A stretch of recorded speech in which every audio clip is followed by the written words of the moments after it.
The Thorn and the Briar Heart Part 1, The Glade of a Strange Mercy. The jungle was a mouth, hot and wet, and it was swallowing Henry Carson whole. Each gulp of air was thick with the rot of blossoms and the fecundity of decay. Vines snaked around his ankles like the eager fingers of the damned, and the cacophony of unseen things, screeches, chitters, hisses, was a maddening chorus celebrating his demise. He was a long way from the cobbled streets of London, from the smoky alehouses and the predictable sins of man. Here, in this unnamed, unmapped verdant hell in the New World, the sins were of nature itself. His expedition was dead, picked clean by fever and the poisoned darts of natives who melted back into the foliage like ghosts. Henry, a cartographer by trade, a dreamer by nature, had fled alone, his compass lost, his map a sodden, useless pulp in his pocket.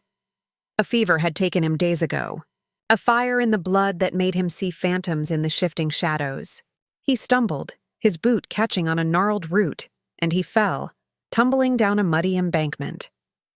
A sharp, white-hot agony exploded in his leg as it snapped against a stone. He screamed, but the sound was swallowed by the jungle's green maw. He crawled, dragging his useless limb, until the world grayed at the edges and then went black. He did not know how long he lay there, a feast offered to the ants and the flies. Consciousness returned in flickers, the feel of rain on his face, the weight of a large serpent slithering over his chest, the gnawing hunger in his belly. He was preparing to die, to let his bones bleach white in this green cathedral, when he saw her. At first, he thought her a fever vision, a final mercy conjured by his dying mind. She stood at the edge of the clearing, her skin so pale it seemed to hold its own light in the deep twilight. Her hair was the color of spun moonlight, flowing over her shoulders in a cascade that defied the grime of the jungle. She wore a simple dress of some strange gray material that seemed to shift like mist around her form. Her eyes were the most startling thing, wide-set and the color of violets, watching him with an unnerving, ancient calm. She did not speak. She simply knelt beside him, her cool fingers probing the grotesque swelling of his leg. Her touch sent a shiver through him, not of fear, but of a profound cellular recognition. She produced a water skin, tipping a liquid into his mouth that was cool and sweet, with an undertaste of herbs he did not know. It cleared the fever fog from his mind like a bell tolling in a silent church. With surprising strength, she lifted him, draping his arm over her slender shoulders. He hobbled, leaning on her, as she led him deeper into a part of the jungle so dense it seemed woven shut. They came to a cliff face veiled by a waterfall, and she led him behind the curtain of thundering water into a cavern. It was no crude cave. The air within was warm and dry, smelling of stone, dried herbs, and something else. Something like ozone after a lightning strike. The walls were smooth, and a soft, phosphorescent moss provided a gentle, eternal twilight. A pool of clear water bubbled in one corner, and a bed of deep, soft ferns was arranged in another. "You are safe here," she said, her voice a melody he felt in his bones. It was accented in a way he could not place, each syllable precise and liquid. What are you?" he managed to croak. "I am Riley," she said. "Riley Stone. And you are Henry. You are lost." He did not question how she knew his name. In that place it seemed natural. For days she tended to him. She set his leg with skilled hands, binding it with splints made of a wood that was strangely warm to the touch. She fed him broths and fruits that healed him from the inside out. She was an enigma, a creature of few words and profound silences. She moved with an unnatural grace, her steps making no sound. Sometimes he would catch her staring out at the jungle from behind the waterfall, her violet eyes seeing things he could not. He was a man of science, of maps and measurements, but in her presence, all his certainties crumbled. She spoke of the stars as if they were neighbors, of time as a river with many currents. He found himself falling in love not with a woman, but with a mystery. He was drawn to her stillness, her otherworldly beauty, the profound peace that radiated from her. One evening, as the sound of the waterfall was a constant, Soothing roar, he was strong enough to stand on his own. He found her by the glowing pool, trailing her fingers in the water. "Riley," he said. She turned, and her gaze was a physical touch. "I owe you my life," he said, his voice thick with an emotion he could no longer contain. "A life is a precious thing," she replied softly. "It should not be owed but shared." He stepped closer, the space between them crackling with an energy he had never felt. He cupped her face in his hands, her skin cool and impossibly smooth. She did not pull away. Her violet eyes searched his, and he saw not fear, but a deep, yearning curiosity. He bent his head and kissed her. It was not like any kiss he had ever known. It was a confluence, a joining, a taste of starlight and wild honey. Her lips were soft and yielding, and then demanding. Her arms wrapped around his neck, and she pressed her body against his.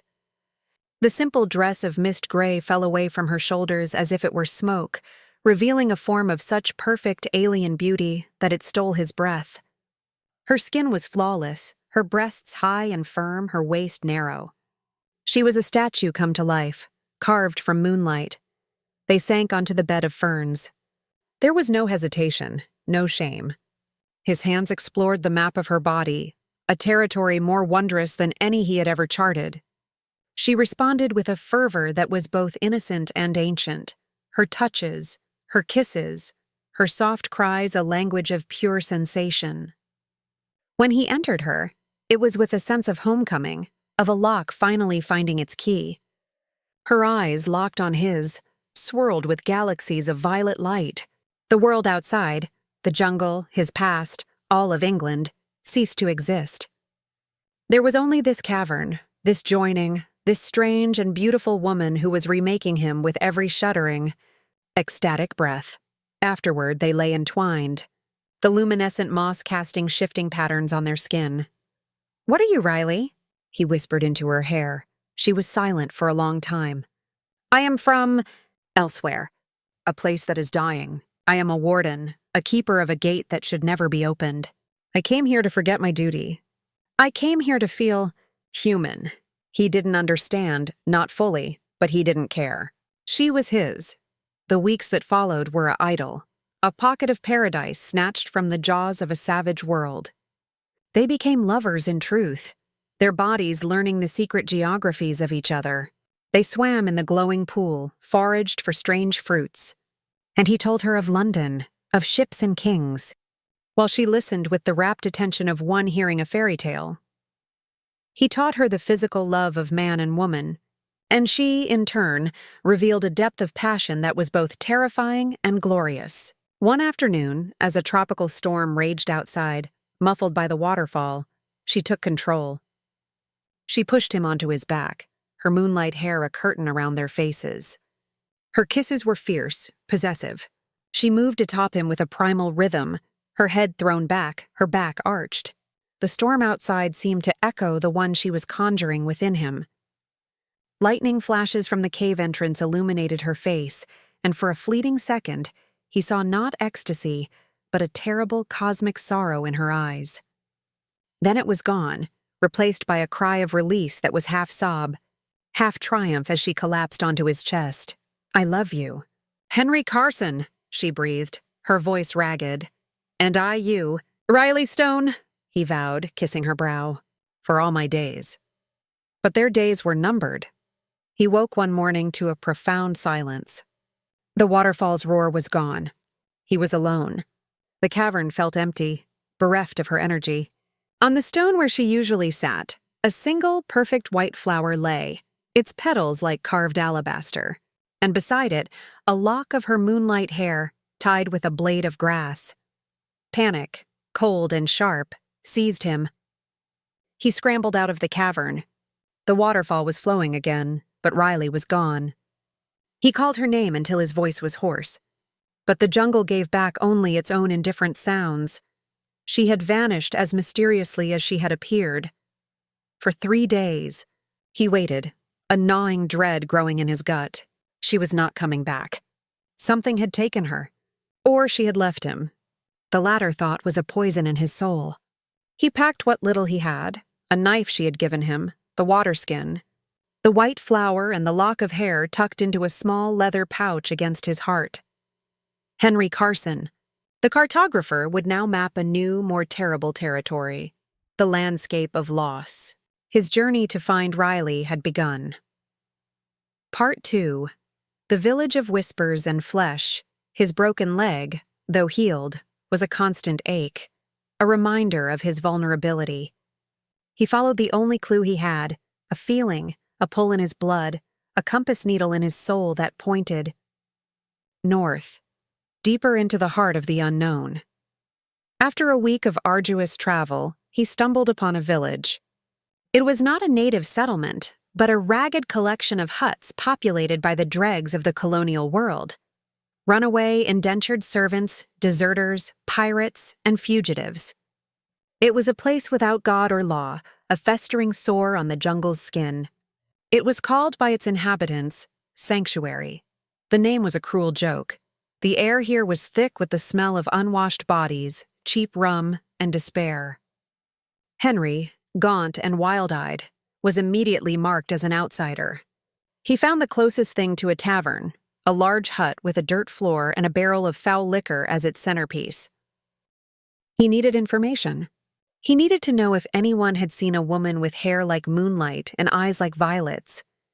He was met with leers, mockery, and suspicion. "A ghost you're chasing, mate," slurred a one-eyed man with a face like a crumpled map.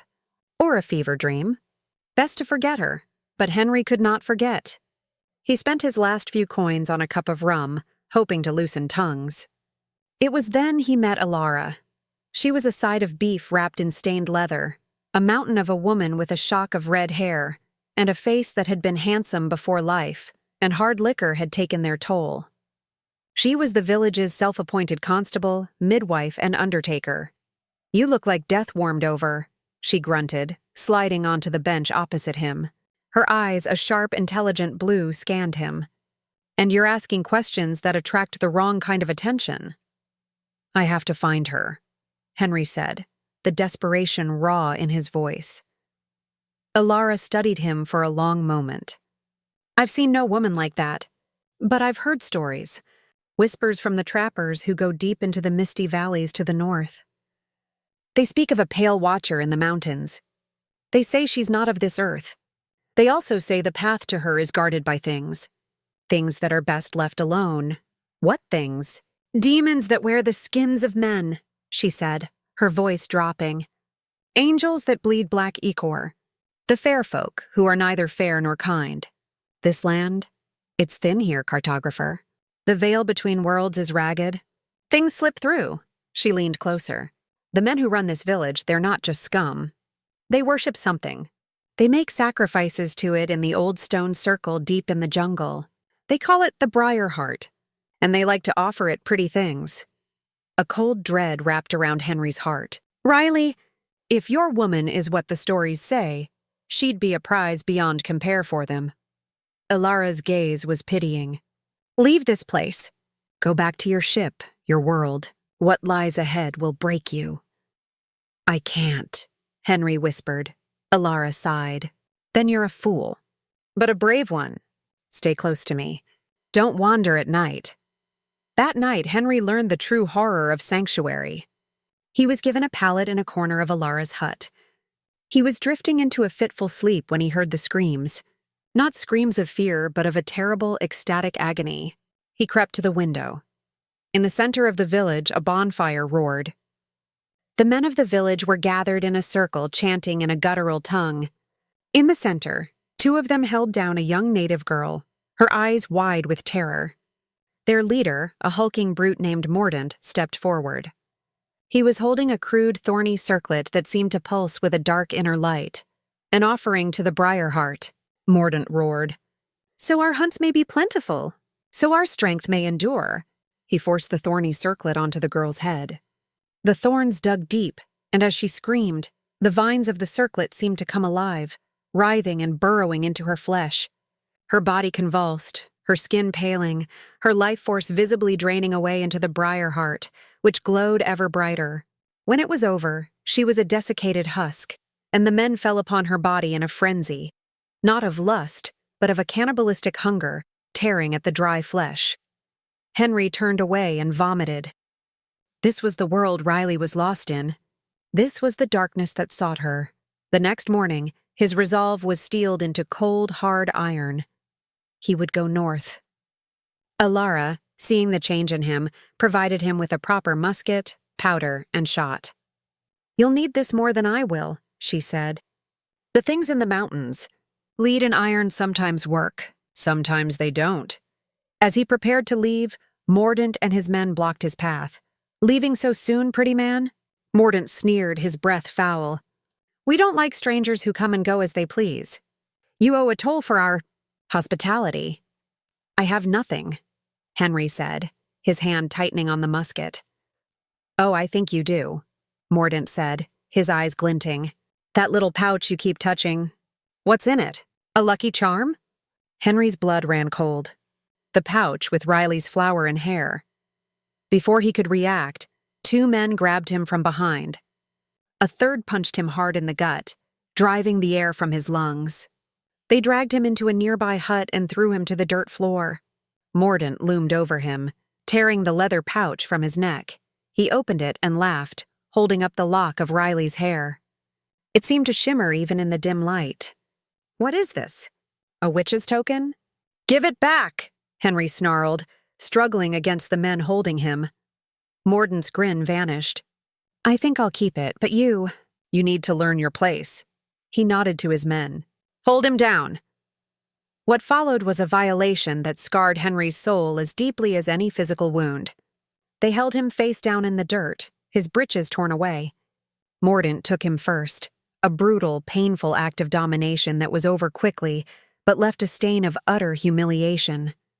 Another man took his turn, then another. Henry bit his lip until it bled, retreating deep inside his mind to the memory of the cavern, of Riley's cool hands and loving touch.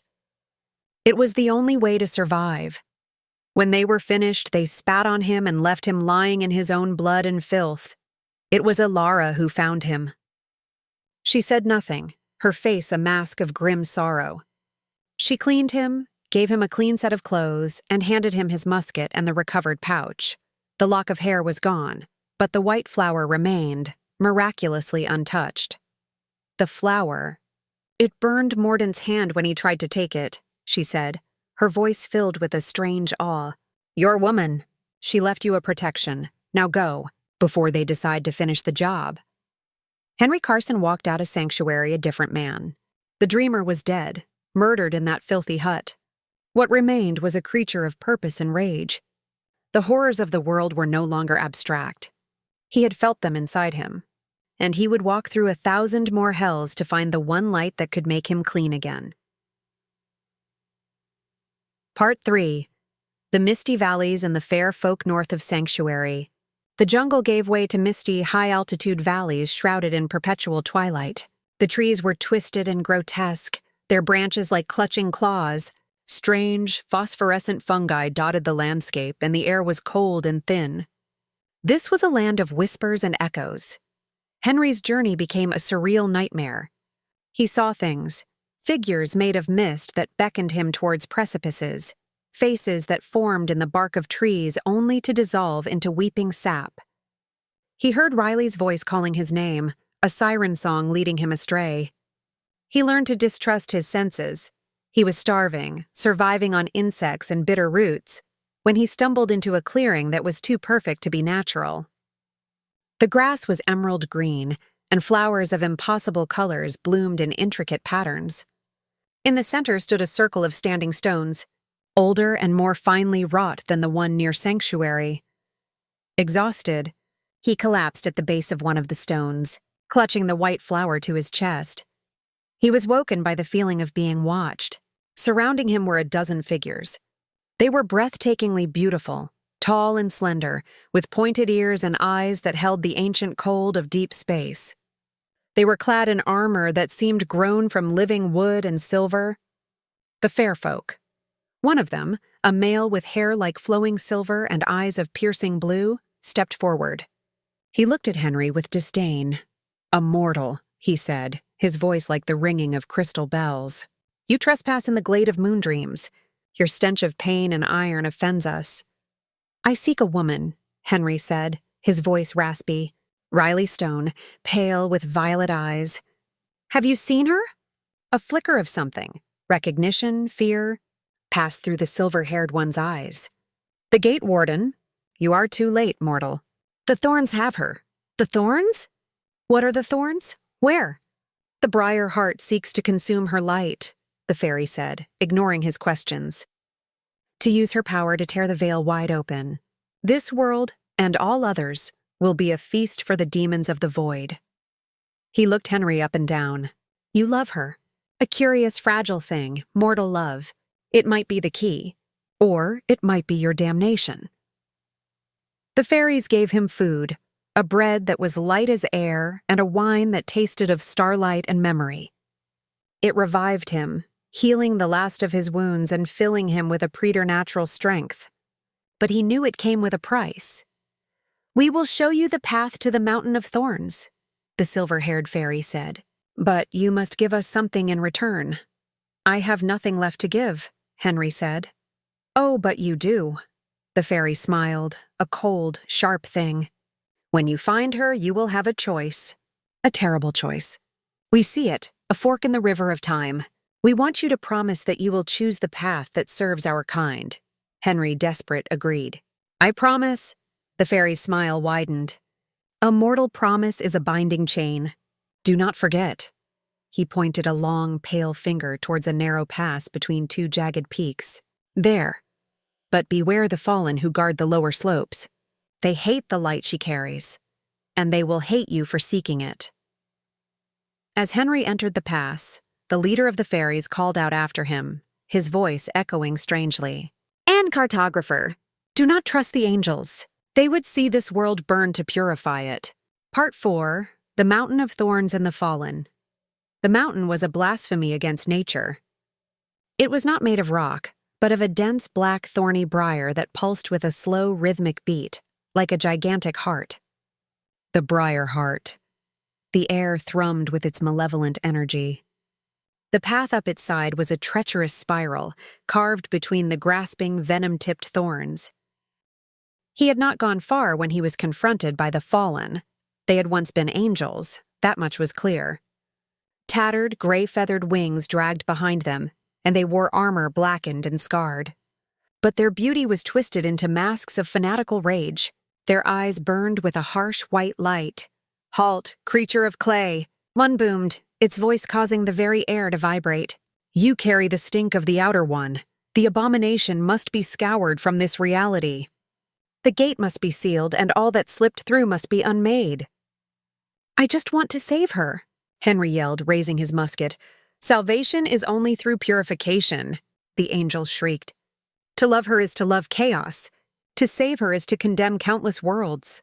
It launched itself at him. Henry fired. The lead ball struck the angel in the chest, and it screamed, not in pain, but in outrage. Black ichor, thick as tar, seeped from the wound. It was not enough to stop it. Henry drew the knife Riley had given him. As the angel descended upon him, he ducked under its swing and plunged the blade into its neck. The angel gasped, its burning eyes wide with shock. The ichor that sprayed from the wound sizzled and burned his skin. It collapsed, its body dissolving into a pool of black sludge and a smell of ozone and rot. He fought his way past two more of the fallen, each battle a desperate, bloody affair. They were not trying to kill him. They were trying to annihilate him. He was wounded, his clothes torn, his body aching, but he pressed on, driven by the image of Riley trapped within the beating heart of this monstrous mountain. Part 5. The Heart of the Briar and the Choice. He found an opening, a dark, pulsing tunnel leading into the mountain's core. The inside was a cathedral of living, throbbing briar. The thorns here dripped with a sweet, narcotic sap, and the air was thick with the scent of corrupted roses. In the center of the vast chamber, suspended in a cage of woven, glowing thorns, was Riley. She was unconscious, or trapped in a trance. Her pale skin was crisscrossed with fine, glowing red lines. as if the Briar's veins were draining her from the inside.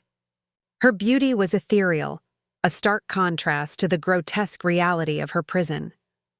Standing before the cage was a figure. It was Mordant, the brute from Sanctuary, but he was transformed. The Briar heart had claimed him fully. Vines sprouted from his eyes and mouth, and his body was a host for the pulsing black plant. He was now the avatar of the Briar heart, you, Henry rasped. The Mordant thing turned, its voice a chorus of rustling thorns and cracking wood. The little mortal with the stubborn heart, you have come to witness the consummation. Her energy, the pure light of a gate warden, will fuel my ascension. I will tear the sky open and become a god of 1,000 worlds. Let her go, Henry said, leveling his musket. He had one shot left. The Mordant thing laughed. You cannot kill me with that. I am the mountain. I am the Thorns. It gestured, and vines shot out from the walls, wrapping around Henry's arms and legs, disarming him. They dragged him towards the central cage. But you can be useful, the thing hissed. Your love for her. It is a potent catalyst. A sacrifice made in love will break her final defenses. She has been fighting me, you see, holding the gate shut from the inside. But when she feels your life extinguished for her, her grief will shatter her will. A sharp, thorned vine, like a dagger, emerged from the creature's chest and poised itself over Henry's heart. No, a weak voice cried. Riley's eyes were open. They were filled with tears and a desperate love. Henry, Riley, I'm here, he cried out. The choice, mortal, a voice echoed in his mind. It was the silver-haired fairy. The promise you made? Choose our path. Suddenly, Henry understood the fork in the river of time. The fairy's vision. The Mordant thing wanted to use his death to break Riley and open the gate. The Fallen wanted Riley dead to seal the gate permanently. The fair folk wanted the gate open, but under their control. They wanted Henry to make a different sacrifice. Riley, Henry gasped, the thorn pressing against his skin, drawing a bead of blood. What is the gate? She looked at him, her violet eyes filled with an impossible sorrow. It's me, Henry. I am the gate. My people built me to hold back the void. My heart is the lock. If it stops beating, if my will fails, everything ends. The truth crashed down on him. She wasn't just a warden. She was the prison. Her love for him, her desire to be human, was a distraction from her cosmic duty. Her disappearance wasn't an abduction. She had felt the Briar heart's call, its attempt to corrupt her, and she had returned to her post to fight it. And he had led its greatest weapon, the power of a human heart that loved her, right to its doorstep. The fairy's choice was now clear. He could let the Mordant thing kill him, which would break Riley and open the gate. He could try to kill Riley himself, sealing the gate but destroying the woman he loved. Or he remembered the white flower in his pouch, the flower that had burned Mordant, the protection she had left him. It was not just a token. It was a piece of her, pure and uncorrupted. The thorn began to push into his chest. With a final, monumental effort, Henry tore one arm free from the weakening vines, the fairy magic in his system flaring one last time. He didn't reach for his knife. He didn't try to fight the Mordant thing. He grabbed the white flower from his pouch and, with all his strength, threw it not at the monster, but at Riley's cage. The alabaster petals struck the glowing thorns. A sound like 1,000 shattering crystals filled the chamber. A wave of pure, blinding white light erupted from the flower, washing over Riley, over the cage, over Henry. The Mordant thing screamed as the light touched it, its form withering, the vines retracting. The entire mountain shuddered. The light healed the red lines on Riley's skin. Her eyes snapped fully open, blazing with violet power. She was free, but the cost was immense. The flower was a part of her own life force given to him. Using it to break the cage had drained her. She was free, but she was dying. The gate was failing. She looked at Henry, her love for him a tangible force in the disintegrating chamber.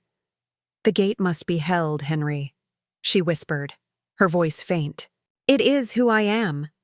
The Briar heart, mortally wounded, was lashing out in its death throes. The mountain was collapsing. The Mordant thing was a shriveled husk, crumbling to dust. Henry scrambled to the base of her cage as the thorns turned to brittle, black ash. She fell into his arms, light as a feather. "I'm sorry," he sobbed, holding her close. "I led it to you. My love was a weapon against you." "No," she said, touching his face. Her hand was cold. "Your love was the only thing that was real. It was my anchor. It reminded me what I was fighting for. Not just worlds, but for the memory of you." She was fading, her form becoming translucent. "There has to be another way," he cried, the tears streaming down his face. "Let me take your place." "You cannot," she said softly. "The lock is my heart, and it is broken." She gave him a sad, beautiful smile. "You found me, Henry Carson. You mapped your way to me. That is a story the stars will tell." She kissed him then, a final, gentle kiss that tasted of starlight and goodbye. And then, she was gone. Not turning to dust, but dissolving into a cascade of violet and white light that flowed upwards towards the ceiling of the chamber and then through it into the sky. He saw it for a fleeting moment, a new, gentle violet star twinkling in the patch of sky visible through the collapsing mountain. The gate was sealed. She had sacrificed the last of her essence to reinforce it, using the power of his returned love as the final mortar. The mountain of thorns crumbled around him, but Henry didn't move. He knelt in the rubble, clutching the empty space where she had been. He had found her. And in finding her, he had lost her forever. Epilogue Henry Carson walked out of the jungle a year later, a ghost of a man. His hair had turned white. His eyes held the emptiness of the void he had glimpsed. He never spoke of what happened. He returned to London, but the cobbled streets and smoky alehouses felt like a dream. He could not map the known world anymore, for he had seen the edges of reality itself. He spent the rest of his days in a small room by a window, staring at the night sky. And on certain clear nights, when a particular violet star shone brighter than the rest, those who knew him, which were few, said they could see a single, solitary tear trace a path through the grime on his cheek. He had journeyed through horror and love, and had learned that the most terrible monsters were not demons or fairies, but the choices that break a heart, and the love that endures long after the heart has turned to dust. He had his map finally complete. It led to a single fixed point, a love that saved the world, and in doing so, destroyed his own.